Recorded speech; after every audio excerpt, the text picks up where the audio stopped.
Now, sending salam upon the Prophet Sallallahu Alaihi Wasallam opens the door of goodness for you. At-Tirmidhi reports that Ubay ibn Ka'ab radiallahu anhu, in a really beautiful hadith, he said, Ya Rasulullah, I frequently invoke Allah subhanahu wa ta'ala to elevate your rank. How much of my dua should I devote to you? The Prophet Sallallahu Alaihi Wasallam said, you may devote as much as you wish. And then Ubay said, when I suggested a quarter, he said, do whatever you wish, but if you increase it, it'll be better for you. So he said, I suggested half. And he said, do whatever you wish, but if you increase it, it'll be better for you. I suggested 2/3, he said. He said, do whatever you wish, but it'll be better for you if you increase it. I said, should I devote all of my dua for you? And then the Prophet ﷺ said, إِذَا تُكْفَى هَمُّكَ وَيُغْفَرْ لَكَ ذَنْبُكَ.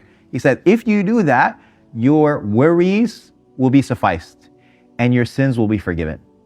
And so Ubay is like, I'm making dua, instead of whatever it is that I'm going to ask for, I'm just going to send salam upon the Prophet ﷺ. And he's like, what if I do the entire thing?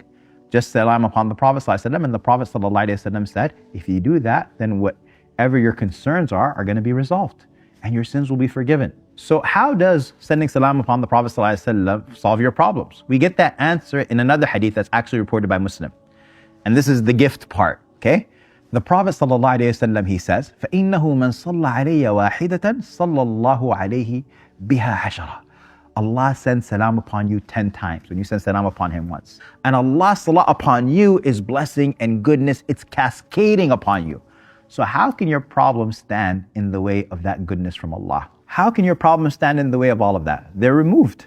That's the deal. That's the gift.